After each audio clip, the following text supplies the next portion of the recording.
In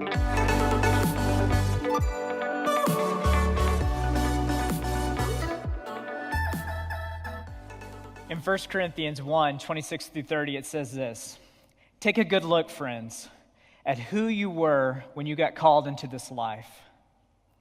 I don't see many of the brightest and the best among you, not many influential, not many from high society families. Isn't it obvious that God deliberately chose men and women that their culture overlooks and exploits and abuses, chose these nobodies to expose the hollow pretensions of the somebodies? That makes it quite clear that none of you can get by blowing your own horn before God. Everything that we have, right thinking, right living, a clean slate, and a fresh start, comes from God by way of Jesus Christ." Well, the great theologian N.T. Wright tells the story of a man named Cosmo Gordon Lang, which, by the way, is a great name. I mean, if you're looking for a name, Cosmo. I mean, whether it's for a puppy or, a new addition to your family, I mean, Cosmo is an awesome name. But he tells the story of a man named Cosmo who was the Archbishop of Canterbury from 1928 to 1942. And as he's reaching this time of retirement, Cosmo shares with a friend really kind of a fear that he had in making this big transition in his life. And he says this. He says, "Having been somebody, I shall now be nobody." And I love the vulnerability and the honesty of this quote. It's much like the honesty in actor Matt Damon's observation that it's better to be a fake somebody than a real nobody. See, our culture is really defined by being a somebody, whether it's through our career, achievement, being an actor, I mean, whatever it might be, having some kind of fame, notoriety, celebrity, some sort of achievement that everyone has to take notice, something that's unique about each and every one of us. That's what our culture is defined by. And if we don't have it, then we need to be connected to somebody who does. I mean, that's what, kind of Facebook and social media is all about, right? I mean, we can all maybe do that 6 degrees to Kevin Bacon now. I mean, I think it's all possible. And really, some have even observed that we live in a TGIF sort of culture, a Twitter, a Google, Instagram, Facebook sort of culture. That this is what really is shaping our lives now. And even as I think about, my own children, that they're growing up in a world in which they've never known not being connected to the world. So not only are they, not being defined by their small group of friends or maybe their interactions at school or on a sports team, but they're being defined by the entire world, the globe at their fingertips. And I see this as my kiddos will watch YouTube videos of all these YouTube families, and I'll go and watch, and they're just kind of talking, playing games, maybe playing some sort of, eat this sort of challenge, or maybe they're taking these amazing vacations to places, and I just kind of go, "Hey, why are these people famous?" And they just go, "I don't know, they're just a family." But they love to watch them, right? Our culture is defined by being a somebody. But it makes me wonder, where do you and I find our identities? What is it that shapes who we are? How do we think about ourselves, our place in the world, how we interact with other people? What is it that really makes us significant? And that's one of the themes that we see in this movie, Star Wars: The Last Jedi. Now, The Last Jedi is maybe the most recent Star Wars movie, if we're not counting Solo. Not many of y'all saw Solo, but most of you maybe have seen The Last Jedi. It made $1.3 billion, something like that. So a few people around the world saw this movie, and it's the sequel to Star Wars: The Force Awakens. It's kind of the new set of trilogies that's really the sequel to those original iconic Star Wars movies. And in this, we're following a couple of new characters, and one of them is Rey. And Rey is a young woman who grew up on this planet, Jakku, in the middle of nowhere, and she discovers that she has these force powers, and she finds herself caught up in this story that's been going on that we've been watching in the original trilogies, right? She finds herself caught up in this story. And so she sets off to find Luke Skywalker. And so she wants Luke Skywalker to step into this role of a legend that he seemingly has. But Luke has been missing for years. And she finally goes and finds him. And what she finds is somebody who doesn't really want to step in to that identity that everyone else wants him to have. Let's take a look.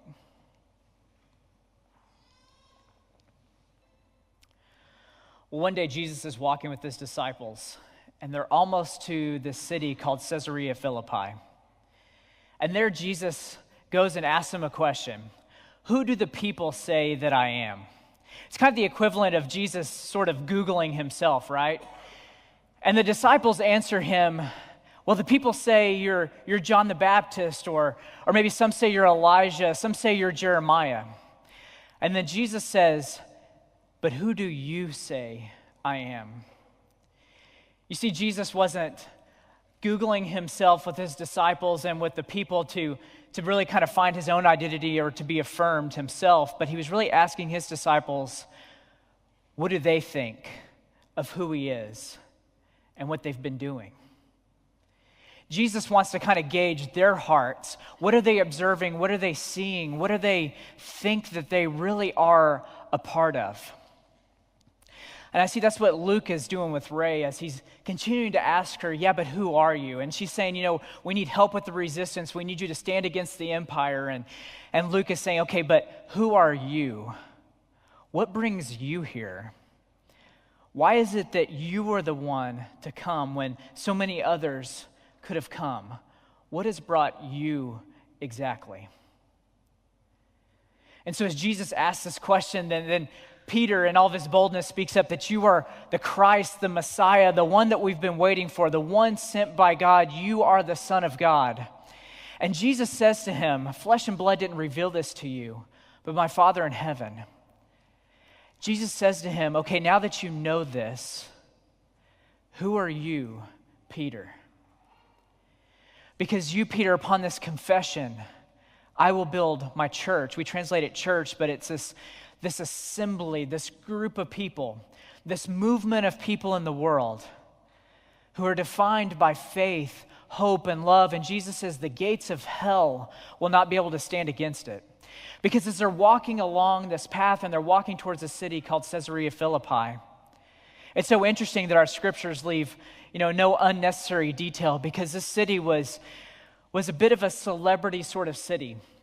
It was a city that Alexander the Great fell in love with when he came to this area and conquered this area. It had this seemingly bottomless pool of water that filled up the Jordan River, and they even dedicated this cave to the Greek god Pan. And they said that there was a gate to Hades down in there. And then the current Caesar loved it so much that he had a statue built, and that's why it was called Caesarea Philippi. They had a statue built to his celebrity and to his status. It was one of those kind of places that you would go to. And Jesus said, in the midst of all this popularity, in the midst of this kind of culture, in the midst of these kind of ideas and thoughts, why are you following me? What do you think this is all about? Jesus had just fed 5,000 people. Jesus had just walked on water. Jesus was attracting crowds and teaching them. And then Jesus teaches 4,000 people. And he's walking along this path and he's saying, why are you a part of this? Is it to be part of the crowds? Is it to be part of something significant? What do you really think all this is about? Because I happen to think that Jesus' culture is not too different from our culture.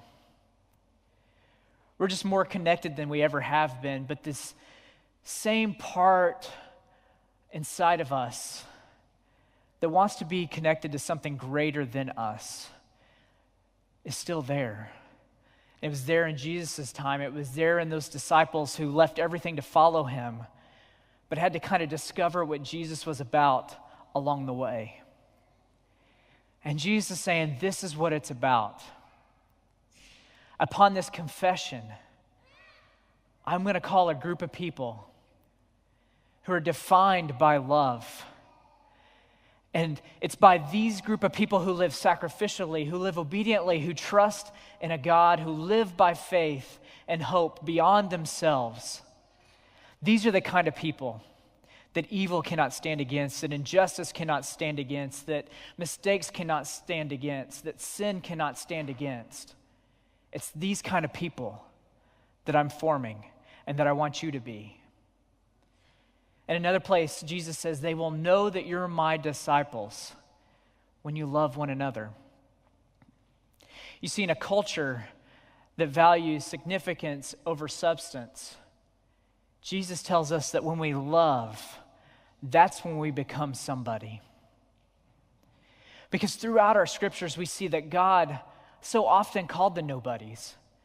As Paul was writing to that church in Corinth, he wanted to remind them that when they get caught up in the celebrity, and they get caught up in the fame, and they get caught up in all these other things in which they can put their identity, he says, remember who you are when God called you.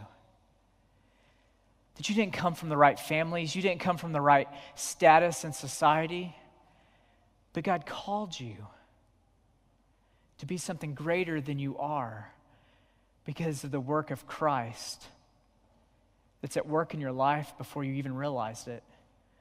That's at work now and will continue to work so that you reflect the image of Jesus to the world, so that all people may know them and us by our love.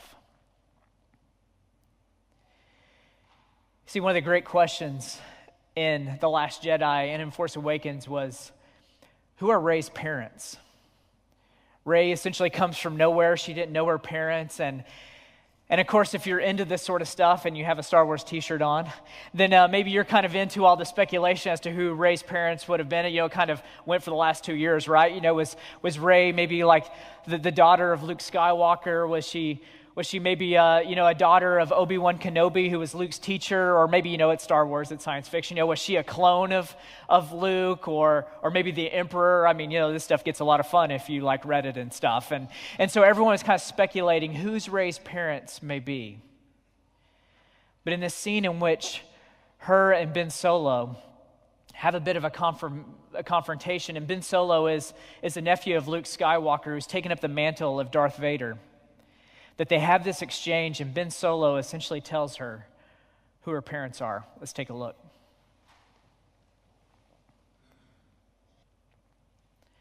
I love that line.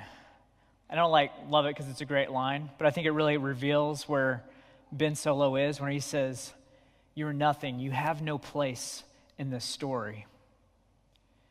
You see, when I think about all the kind of speculation that we had about whose Rey's parents are, and to be perfectly honest, all those Star Wars fans in your life, and maybe you're one of those, and maybe you were a little disappointed. I mean, this is one of the big, people aren't too happy with this movie because of that. Because we all want Rey to be somebody. We want her to be a Skywalker like Ben Solo, or we want her to be caught up in this story somehow, to have a real place. Because if she really is a nobody and her parents really were no one in particular, then really what is her place in this story? But yet that's the point. And really when we think about this in terms of our faith, this is exactly what God does every time. In fact, there's a story in 2 Kings chapter 5, and it begins in this way. It says, Naaman was a general of the army under the king Aram, and he was important to his master, who held him in the highest esteem because it was by him that God had given victory to Aram, a truly great man, but afflicted with a grievous skin disease. And it so happened that Aram, on one of his raiding expeditions against Israel, captured a young girl who became a maid to Naaman's wife. And one day she said to her mistress, "Oh, if only my master could meet the prophet of Samaria. He would be healed of his skin disease." Now Naaman went straight to his master and reported what the girl from Israel had said. "Well then go," said the king of Aram, "and I'll send a letter of introduction to the king of Israel." And so he went off, taking with him 750 pounds of silver and 150 pounds of gold and 10 sets of clothes. And so as Naaman approached the king of Israel, he approaches and he hands him this letter and essentially says, you are to cure me of my disease, and here's all the gifts I'm going to give. And the king says, "Who am I? Am I God that I can give and take away life?" And he tears his clothes. And then the prophet in Samaria, Elisha, hears about this, and he says, "Send Naaman to me." And Nahum arrives with all of his entourage in this big parade and caravan to Elisha's house, but Elisha won't go out to see him. He sends instead a servant with this message: go and wash in the Jordan River 7 times and you'll be clean. And Nahum becomes so upset. He says, this prophet won't even come out and meet with me because Nahum's a general. He's important. And he has all of his people with him, but this prophet won't come out and see him. And so he begins to leave, upset. But Nahum's people come around him and they said, if he'd asked you to do something difficult and heroic, you would have done it. So why not do this simple thing? And Nahum says, we have better rivers in Damascus. I'm not going to go wash in this filthy stream. And they said, come on, at least try it. And so he goes and he washes and he comes out and his skin is like new. And then he comes and he bows before Elisha and he says, I'm sorry. Obviously, it's become so obvious to me that there is a God in Israel, and this is the true God. And he goes on to say this. He offers his gifts, but Elisha won't take them. And he says, as God lives, the God who I'm serve, I'll take nothing from you. And Nahum tried his best, but he wouldn't take it. And Nahum says, if you won't take anything, then let me ask you for something. Give me a load of dirt, as much as a team of donkeys can carry, because I'm never again going to worship any other God other than God. But there's one thing from which I need God's pardon. When my master leans on my arm and enters the shrine of Rimmon, and I worship there, and I'm there with him, worshiping Rimmon, may you see to it that God forgives me for this. And Elisha says, everything will be all right. Go in peace.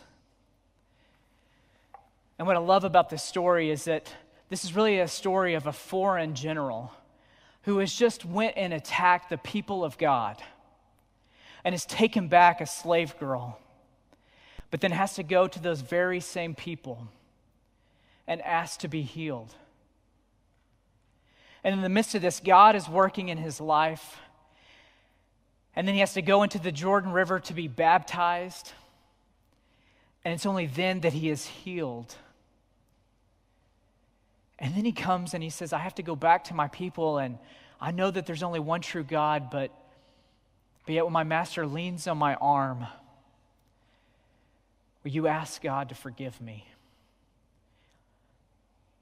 It's a complex story, but I think it's a story that reflects life and the journey that so many of us are on.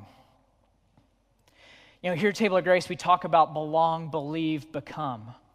That each and every one of us are on a spiritual journey. That we may be at any moment where we're looking and we're asking, do we belong? Do we belong to God? Do we belong to these people? Is this a church I can belong to? And maybe we come to this point where we say, I believe in Jesus, but what does it look like to really believe? How do I actually do that? How do I live? And maybe we come to a point where we believe in Christ and we're letting God begin to form us into the image of Jesus, and we become more like Jesus. And sometimes we can experience all these in one day. But God is working in our lives in each and every one of those moments to say, you belong to me. Believe and confess. Give me your life. And I am with you and working through you. You are somebody to me. And what's so amazing about this story is that the true hero in this story of Naaman is a slave girl who was taken captive, but didn't let her circumstances define how she loved. That here she was in this moment she couldn't control, but she says, my identity is not defined by my circumstances. My identity is defined by God.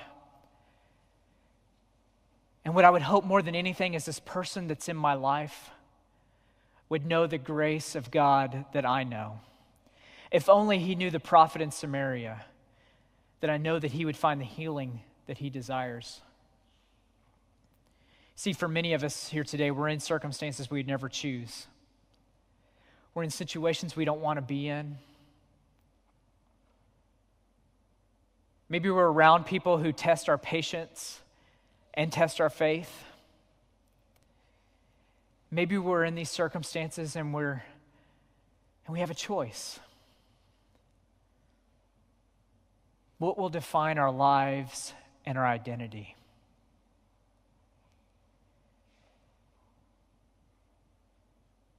Because I think if we look to this slave girl, we would see an example of how we are to live and to love those people that are around us. It's not what they do that defines us and determines what we do, but it's what God has done for us. And how I kind of think about this and live this out, and I want to offer this up to you is as you go about your week this week, and as you encounter people, just have this prayer in the background of your mind. And be praying, God, how can I love this person I'm interacting with right now? How can I love this person right now in this moment? How can I best express love to them? Maybe it's a word that you say, maybe it's a thought that you communicate, maybe it's choosing to be kind when they're not kind. Maybe it's giving them the benefit of the doubt. Maybe it's offering up your presence and slowing down whatever your agenda might have been in that moment. But to say, God, as you have loved me, how can I love this person in this moment? Because, God, that's what I want to do. Because that's how we become a people of love. A people who live this out no matter our circumstances, no matter what others around us are doing. But remember where our identity is found and begin to live that for other people. And that's what we see at the end of this movie. As we've had this story about people who were seemingly no one, who find that they actually are somebody. And we see the story of people who are supposed to be legends who say they don't want any part of that. We see that we're able to influence people that maybe we've never met before. So let's check it out. Ephesians 5 and verse 1 says this: "Watch what God does, and then you do it, like children who learn proper behavior from their parents. Mostly what God does is love you. Keep company with him and learn a life of love. Observe how Christ loved us. His love was not cautious, but extravagant. He didn't love in order to get something from us, but to give everything of himself to us. Love like that." Will you pray with me?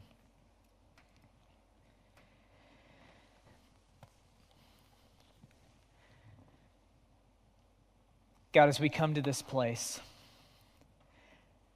we come from different places on our journeys. God, we come looking to belong, looking to believe, and looking to become. And Lord, you have met us at each place on this journey. God, you've met us in places and in ways that, Lord, maybe we're not even able to express or to recognize, but God, your grace comes to us before we even ask for it. So, Lord, may we respond to your grace today. God, may we take the first steps to love you and to love those around us. Lord, may we ask how we might love each other in the next moment we find ourselves in, to the next person that we encounter, whether they're just like us or completely different from us. Because, Lord, in that we will experience your love. As we look to you, Lord Jesus, the author and perfecter of our faith, may we love the world like that. In the name of the Father, the Son, and the Holy Spirit. Amen.